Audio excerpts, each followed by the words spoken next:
By late 1941, the destroyer named Ward carried the weight of another era in every rivet and frame.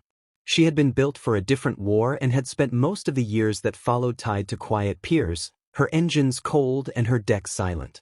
When tension began to rise across the Pacific, the ship was pulled back into service, recommissioned, and sent to Hawaii. There she became part of the watchful ring guarding the approaches to Pearl Harbor, a place where the American fleet lay anchored in apparent calm. Her design was old, a slim Wicks-class hull with light defenses and main guns that no longer represented the newest thinking in naval warfare. But what truly set the ship apart in that last peaceful year was her crew. Many of the men were reservists from Minnesota, accustomed to life inland and far from salt water. They had drilled on lakes and practiced procedures in classrooms, yet the open ocean was new to most of them. Leaving behind familiar winters and frozen shorelines, they found themselves beneath a tropical sky, learning the ship's quirks and forging themselves into a working crew. Daily life aboard Ward settled into a steady rhythm. She patrolled the dark waters outside the harbor entrance, cutting through swells that stretched to the horizon. Watches rotated with precision. Men learned the hum of the engines beneath their feet, the sway of the deck during early morning swells, and the way Oahu's silhouette changed as the ship traced her assigned routes. These patrols were routine, yet the men understood their purpose. Somewhere out there in the vast Pacific, unseen forces were moving. 2 days before everything changed, a new commanding officer stepped aboard. His name was William Outerbridge, a career officer in his mid-30s. He had only just taken formal command on the 5th of December, still settling into the bridge, the wardroom, and the ship's patterns. The crew was adjusting to his presence as well, learning the steady clarity of his decisions and the calm manner in which he carried himself. For Outerbridge, these early days passed quickly, filled with duty logs, situational briefings, and the uneasy sense that the Pacific held secrets no one yet understood. Across the wider ocean, events were already leaning toward conflict. Japanese forces had pushed farther across Asia, and Western powers watched with growing suspicion. Warnings circulated, alerts were raised, and intelligence was studied hour after hour. Yet even with tension high, the atmosphere at Pearl Harbor carried an odd mixture of vigilance and routine. Ships went about their duties as they always had. Sightings came in. Reports were evaluated. Most led nowhere. Before dawn on Sunday, the 7th of December, Ward took up her familiar patrol station outside the harbor entrance once more. Darkness still hung over the water. The ship moved at a steady pace, tracing the path she had followed countless times before. Men stood at their posts, some shaking off sleep, others vigilant for the early morning hours often considered favorable for submarine movement. The destroyer cruised near the guarded channel, close to the sea buoys and the protective net that sealed the harbor from threats beneath the surface. Everything around them felt familiar. Everything felt routine. Yet beneath the surface of that quiet morning, history was already moving toward them, steady and unstoppable. In the dim hours before sunrise, the sea around Oahu took on a heavy stillness. The sky was a dull gray, the horizon little more than a smudge where night was slowly giving way to day. Out on patrol, the destroyer Ward moved through that half-light with the steady growl of engines and the regular creak of metal that her crew had come to recognize almost as a heartbeat. Well before most people on the island were awake, one of the small ships nearer the harbor entrance noticed something that did not belong. A minesweeper working its own quiet route caught sight of a faint shape near one of the channel buoys, a suggestion of metal where there should have been only water. To the trained eye, it looked like the outline of a submarine conning tower just above the surface. The minesweeper reported the sighting, sending word toward Ward, the ship assigned to keep those waters safe. On board Ward, the notification slotted into a pattern of routine and unease that had been building for months. Reports came and went often, many leading to nothing, yet the location of this sighting was different. Any unknown craft so close to the restricted entrance to Pearl Harbor could not be ignored. The message cut through the dull rhythm of the early watch. The crew shifted from the sleepy repetition of patrol to a sharper readiness, and orders began moving along the passageways. The destroyer altered course toward the reported position, increasing speed. Men on deck peered into the gray distance, looking for any sign of motion near the buoys that marked the narrow approach channel. Below, machinery responded as it always had, driving the old hull forward with a familiar vibration that now carried a sense of urgency. For the reservists from Minnesota, this was no longer just another quiet morning on the water. There was the uneasy awareness that they might be heading toward their first real test under the command of William Outerbridge. As Ward approached the area, the sea looked deceptively calm. Swells rolled under the bow. The channel markers stood where they always did, silent and indifferent. Then the lookout saw it. Near one of the buoys, low in the water, was a small shape that did not match the lines of any friendly craft. It was compact, almost hunched, like a fragment of a larger submarine sliced away and left behind.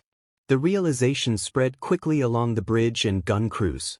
This was a midget submarine, an intruder in the guarded gate of the fleet's harbor. The alarm state sharpened further. The destroyer swung into an attack run, closing the distance with deliberate intent. Gun crews went fully to their stations. The men who had once drilled on lakes far from the ocean now found themselves lining up a real target beneath a real threat. The old ship, with her outdated guns and thin armor, suddenly occupied the most important few hundred yards of ocean in the world. At approximately 0645, Ward opened fire. One of the forward guns spoke first, sending a shell across the short stretch of water toward the intruding submarine. The crew had no time for hesitation. They were a mix of citizen sailors and career men, yet in that instant they acted with the unity of a seasoned warship. The shot struck true, hitting near the conning tower of the small vessel. Observers saw the impact, saw water and metal burst around the point of contact. The destroyer closed in even further and followed the gunfire with depth charges, rolling explosives into the sea to finish what the first shot had begun. The charges detonated beneath the surface, sending up great boils of water. Afterward, the men on Ward saw evidence of the submarine's fate spread across the disturbed sea, a pattern of oil and debris that marked where the small steel intruder had gone under.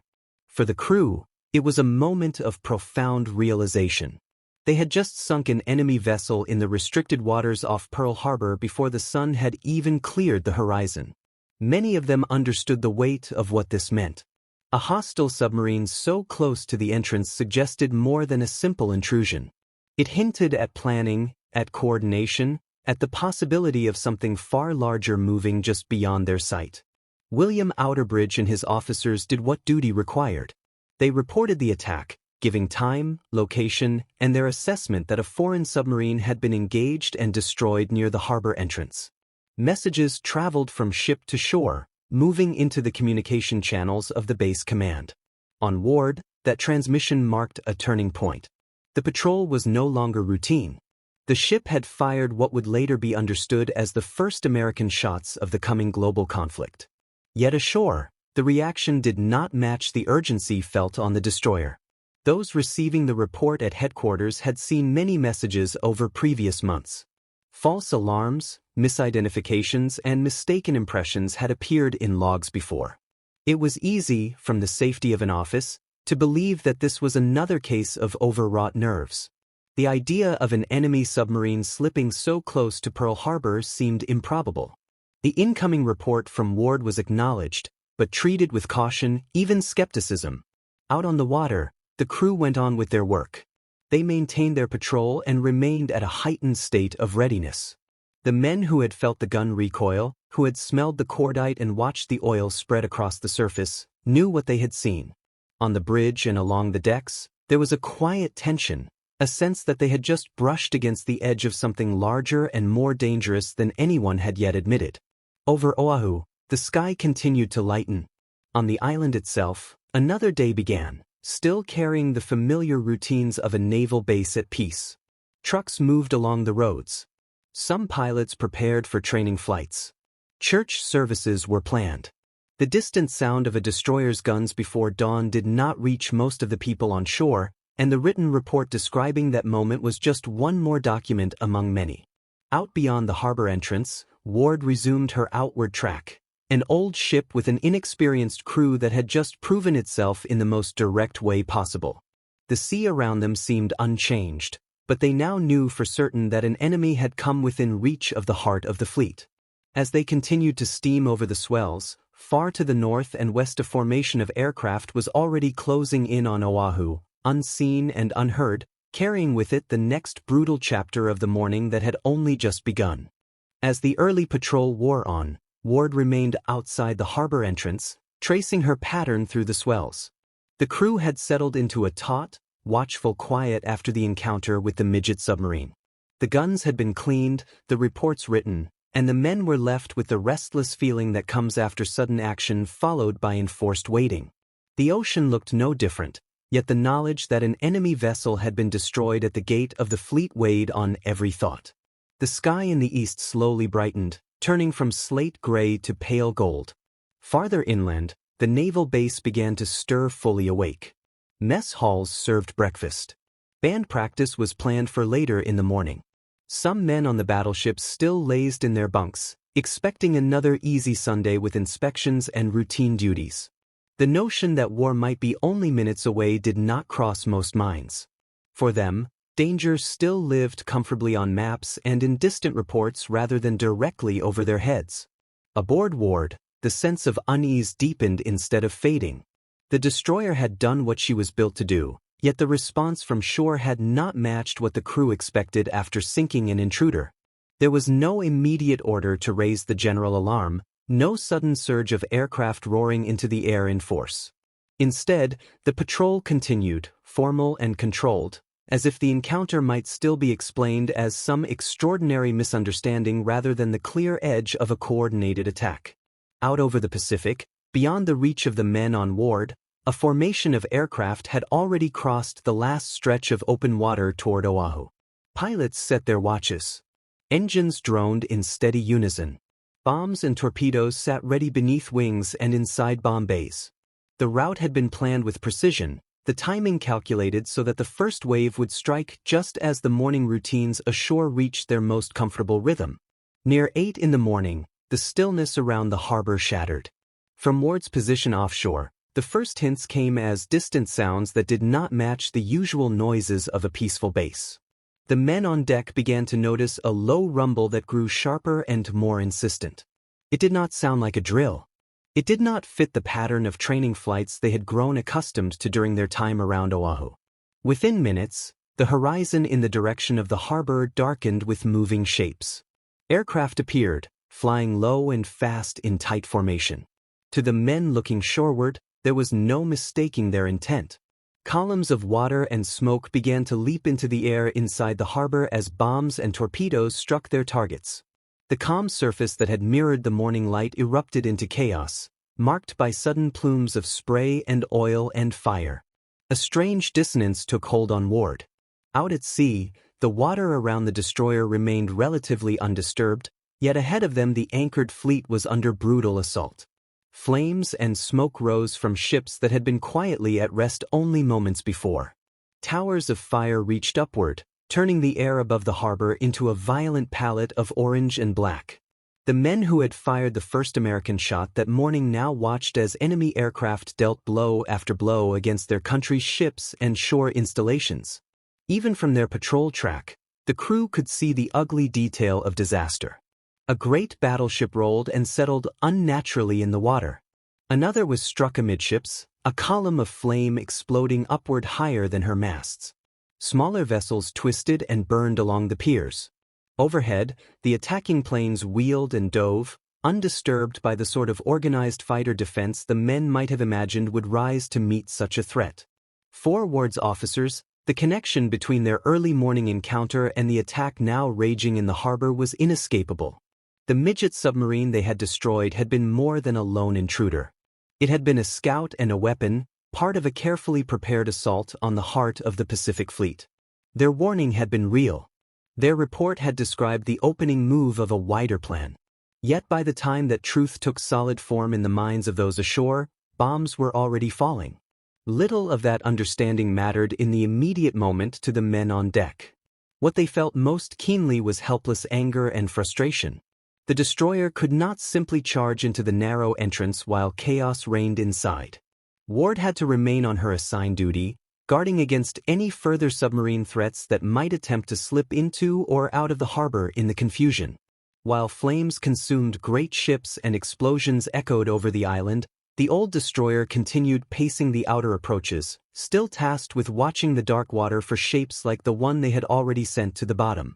As the attack continued, the sky over Pearl Harbor became a layered image of smoke, fire, and twisting aircraft. Ward's crew saw the flashes of anti-aircraft guns finally rise from the ships and shore batteries, a belated but fierce answer to the sudden blow. They watched some enemy aircraft stagger or fall, spiraling downward, trailing smoke as they plunged into the harbor or the open sea. Yet for every attacker that failed to return to its formation, many others pressed home their strikes. Eventually, the first wave of planes withdrew, replaced for a time by a tense, hollow quiet. Then a second wave came, adding new damage to what had already been inflicted. More columns of water erupted around ships and docks. New fires caught and spread. Throughout it all, Ward remained in motion outside the harbor, engines turning, guns manned, lookouts scanning both sea and sky. They were part of the battle, yet separated from its center, close enough to witness the destruction but unable to change what had already been set in motion. By late morning, the raiders were gone. Where once there had been an array of battleships at anchor, now there was a scene of wreckage and smoke. Some ships lay broken, others listed heavily, while a few still fought stubborn onboard fires. Oil burned on the surface of the harbor, creating dark slicks that glowed and flickered under a veil of smoke. The air carried the heavy smell of fuel, burnt paint, and twisted metal. Ward's crew, looking shoreward, understood that their world and their country had just crossed a threshold from uneasy peace into full war. When more detailed word circulated about how the attack had unfolded, the fact of Ward's early action that morning began to stand out in stark relief. Hours before the first bomb fell, the destroyer had located and sunk a hostile submarine in the forbidden waters at the harbor's mouth. The report they had sent, cool and precise, had been real. It had described the beginning of the assault that now lay writ large in smoke and ruin across the harbor. The knowledge settled uneasily on the men. They had been the first to meet the enemy in open combat on that day, yet their warning had not been enough to prevent what followed. For William Outerbridge, the experience marked his new command in a way no training or exercise ever could.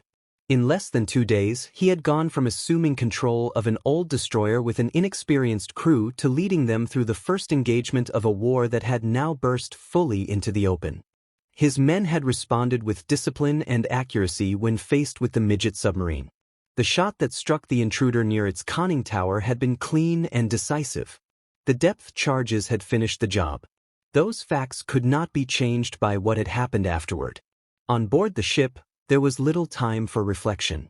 Orders soon began to flow from higher command as the base shifted from peacetime patterns to wartime footing.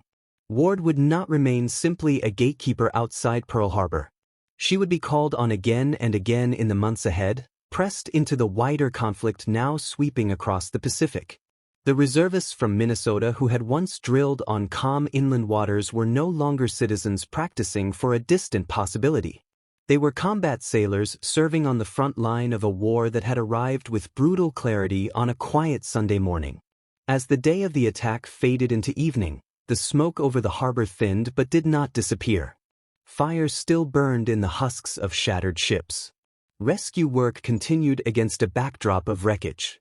Ward remained at sea, carrying her crew, her new captain, and the heavy knowledge that their old destroyer had fired the first American shots in a war that promised to stretch far beyond the horizon. Somewhere within that uncertain future, the fate of the ship and the men who served on her waited, unwritten and unseen, just beyond the line where sea and sky met. In the weeks after the attack on Pearl Harbor, Ward stayed close to the place where her war had begun. The destroyer continued to patrol the approaches to the harbor, still watching for submarines, still pacing the same stretches of water where the midget boat had gone down before dawn on that first violent day. The crew adjusted to life in a world that was no longer half peace and half warning. Now it was simply war. The reservists from Minnesota who had once been newcomers at sea hardened quickly. Long patrols in rough weather, endless drills, and the constant possibility of contact wore away whatever hesitation had remained from those early months. The ship that had opened the fight in the Pacific settled into the grind of convoy escort and local defense, a small piece of a fleet that was still reeling but already preparing to strike back. As the conflict widened, Ward's role began to change. By 1942, the Navy was shifting more ships toward offensive operations. There was a growing need for fast vessels that could carry small groups of troops and equipment straight onto hostile shores. Ward, built for speed even in the last war, was a natural candidate. Orders came sending her back to the west coast of the United States for conversion. The old destroyer left the familiar waters around Hawaii, heading east toward shipyards that would strip her down and build her up again for a new kind of duty. In the yards, workers cut into her lean hull and altered her profile. Some of the old destroyer fittings disappeared. In their place came davits and landing craft, extra gear for carrying soldiers and supplies, spaces reworked to cram more men and equipment into the same narrow frame. Ward emerged not only as a hunter of submarines but as a high-speed transport, a ship meant to race toward contested beaches, lower her boats, and put fighting men ashore under fire. When the work was complete, she headed back across the Pacific, not to Pearl Harbor this time but farther south and west, into the restless waters of the Solomon Islands. The names that soon appeared in her log would become a rough map of the long, bitter struggle up the island chains toward the Philippines and beyond. Ward was based at places that had once been far-off spots on a chart and were now busy forward bases crowded with ships, landing craft, and the dust and noise of constant movement. Her first major tests in this new role came around the Solomons. Off Tulagi and Guadalcanal, Ward found herself in waters thick with danger from the air and from below.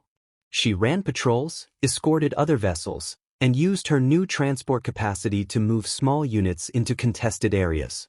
At times the sky above her filled with hostile aircraft, and the old guns that had once fired on a tiny submarine now swung upward to meet fast-moving shapes diving out of the clouds. The pattern of her life changed again as the war moved on. No longer tied to one harbor entrance, Ward became part of a moving front. She joined amphibious operations that pushed step by step along the northern coast of New Guinea and into surrounding islands. At Sadr, at Nisan, at Amiro, at Adepe, at Biak, at Cape Sansepar, at Morotai, she repeated the same demanding routine. She moved in with other fast transports and larger ships, put soldiers and supplies into the water, then withdrew to escort, screen, or patrol while troops fought their way ashore. Each landing carried its own mix of tension and chaos. Dark coastlines appeared out of the night, sometimes marked only by faint navigation lights or the flash of distant gunfire. Ward edged toward beaches that might be empty or might be covered by hidden guns. Landing craft splashed down into choppy seas and fanned out toward shore, loaded with men who depended on the covering fire and steady presence of ships like hers. Overhead, enemy aircraft appeared without warning, forcing gunners to snap from quiet watchfulness into fierce bursts of action as they tried to drive them off before bombs or torpedoes found a target. Through it all, Ward endured. She took on the long hours of escort duty, the sudden bursts of anti-aircraft fire, the strain of constant readiness. Her crew grew seasoned in the way that only comes from repeated exposure to real danger. Many of the original Minnesota reservists had now spent years in hot, humid anchorages and open stretches of ocean where the nearest land was sometimes hostile territory. New men came aboard to replace those transferred or lost, and they too learned the ship's ways, the pace of her engines, the feel of her decks in heavy weather or under sharp turns during combat. The Navy eventually marked the destroyer and her crew for their sustained effort. Ward's participation in action at Pearl Harbor and in the later campaigns of the Solomons, New Guinea, and surrounding waters earned her a string of battle honors. Each campaign ribbon represented long weeks of work that rarely made headlines, yet without those escorts, patrols, and landings the wider advance across the Pacific would have stalled. By mid-1944, the war had moved again, pulling Ward with it. The long fight through the Solomons and along the New Guinea coast had opened the door to the next great objective.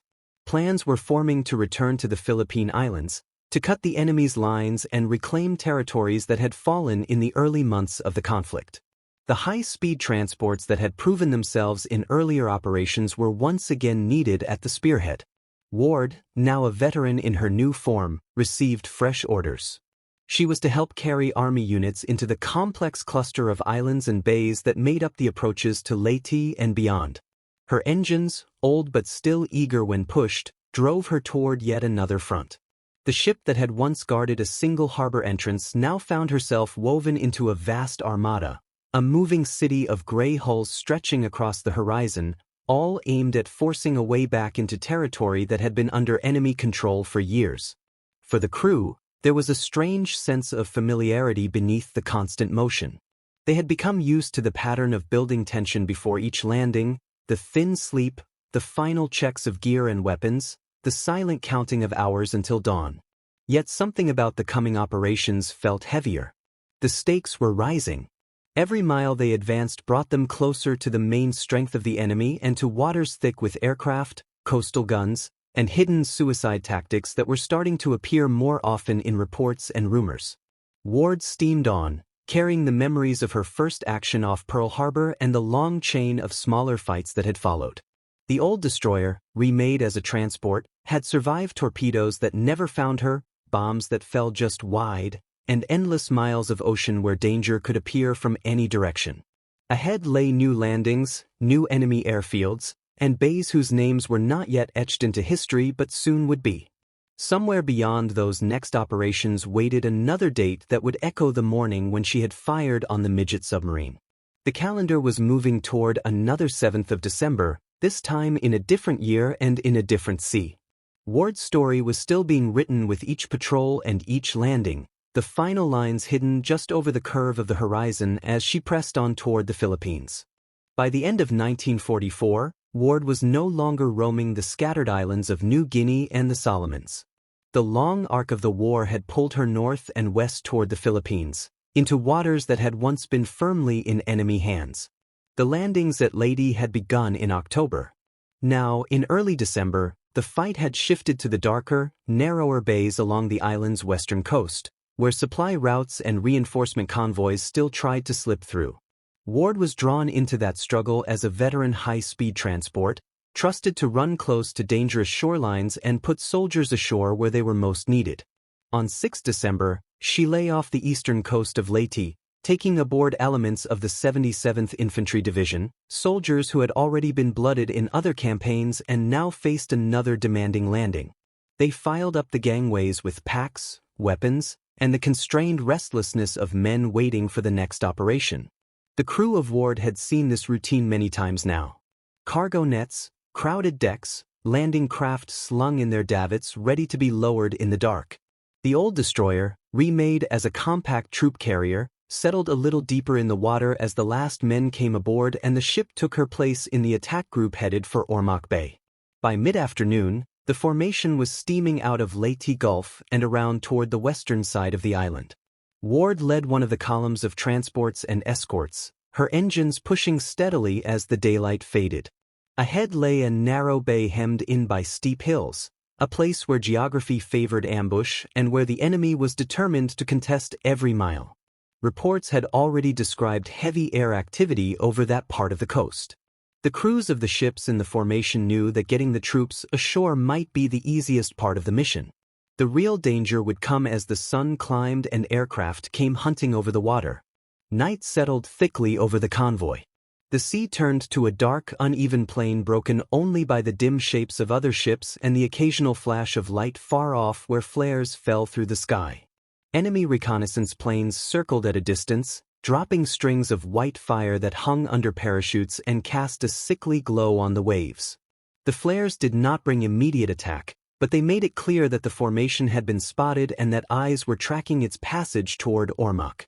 On Ward's decks, men watched those drifting points of light with a familiar tightness in the chest, waiting to see whether they would be followed by the sound of engines diving out of the night. Before dawn on 7 December, the ships reached their approach lanes. Low clouds lay over the coastline and mist clung to the dark slopes above the bay. Under that cover, Ward and the other fast transports swung into position to lower their boats. Soldiers crowded at the railings while crews moved crisply between stations, checking winches, cables, and small craft engines for the last time. One after another, the landing craft splashed down and came alongside to take on men. It was a practiced dance they had repeated at beaches from New Guinea to Morotai, yet the knowledge that this shore lay in the heart of the Philippines lent a heavier weight to every movement. The initial landing went more smoothly than many had feared. The first waves went ashore near Albura, south of Ormoc town, and met little resistance on the beaches themselves. The real contest was stretching inland, where Japanese forces were already under pressure from other directions and now faced this new wedge driving into their positions. From Ward's perspective out in the bay, the success of the first landings registered mostly as the simple fact that the boats were able to return and be hoisted back up without coming under heavy fire from the shore. Once her own craft and embarked troops were clear, Ward turned away to take up a new assignment. Her orders drew her out of the tight circle of the landing area and into a patrol sector farther from the beach, between the western tip of Leyte and the island of Ponson. There she joined other ships assigned to guard against submarines and to serve as a loose screen against air attack coming over the sea. The bay and the waters beyond had become a lethal funnel.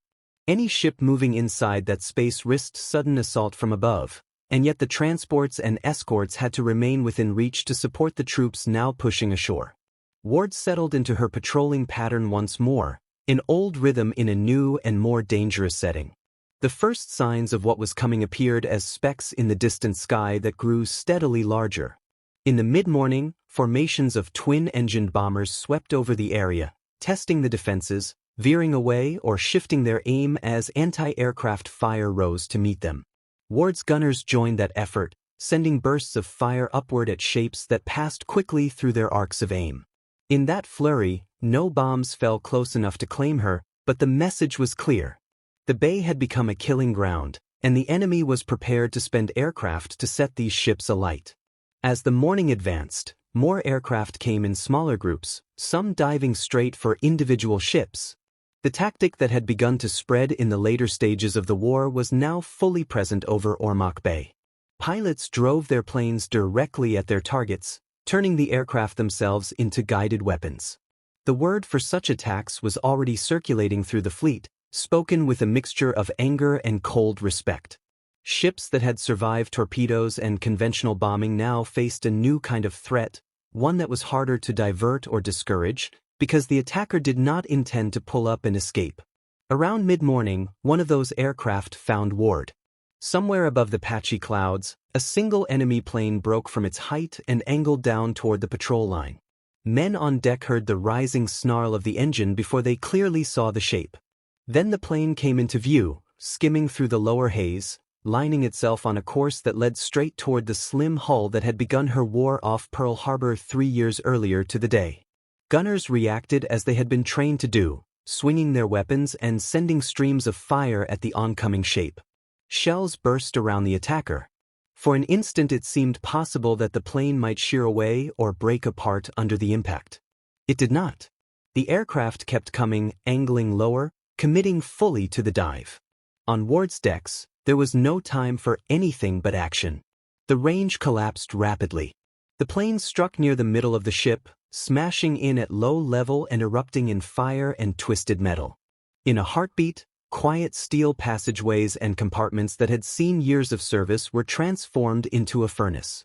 The force of the impact and the explosion tore through vital spaces, destroying equipment, ripping open piping and wiring, and leaving fragments of aircraft and ship locked together in a single burning wreckage. Power failed. The old destroyer, so often in motion, now drifted, shuddering under the weight of uncontrolled flames. Smoke rolled across the decks in thick, choking layers. Heat drove men back from some areas entirely. Below decks, the damage was severe and spread rapidly, fed by fuel and shattered fittings. Efforts to bring the fires under control began at once. Hose lines were run out, fire parties struggled to get water onto the heart of the blaze, and damage control teams tried to isolate flooding and keep the ship afloat. For a time, there was a narrow space between survival and loss. The crew had lived with risk for years, and many of them had already faced bombs, torpedoes, and close calls in earlier campaigns. They threw everything they knew into the fight to save their ship. Yet the combination of structural damage, intense fire, and loss of key systems made every minute more difficult than the last. The list grew. Sections of the hull glowed with heat. Ammunition and fuel in threatened compartments loomed as a greater danger with each passing moment. Other ships in the group began to close in, risking their own safety to help. From nearby vessels, small craft were lowered to circle the stricken high-speed transport, ready to pick up survivors if the worst became unavoidable. One destroyer edged alongside, sending streams of water across Ward's burning decks in an effort to smother the flames that had already eaten deep into her interior. The scene in Ormoc Bay, once just another entry on a chart, had become a floating inferno surrounded by rescuers who could only do so much against the combination of fire and battle damage. On that morning, 3 years after Ward had fired the earliest American shots in the Pacific War, the old ship now lay mortally hurt in a different sea. Her guns were silent. Her engines were stilled. Around her, the battle that had claimed her continued to rage as other ships fought off further attacks and the soldiers she had carried pushed inland from the beaches. Ward's story had reached a point that could not be reversed by courage alone. The men fighting the fires and manning the hoses could feel it in the way the deck trembled underfoot and in the growing tilt of the horizon. What remained was to decide how many lives could still be saved and what final shape the end of the ship would take in the burning waters of Ormoc Bay.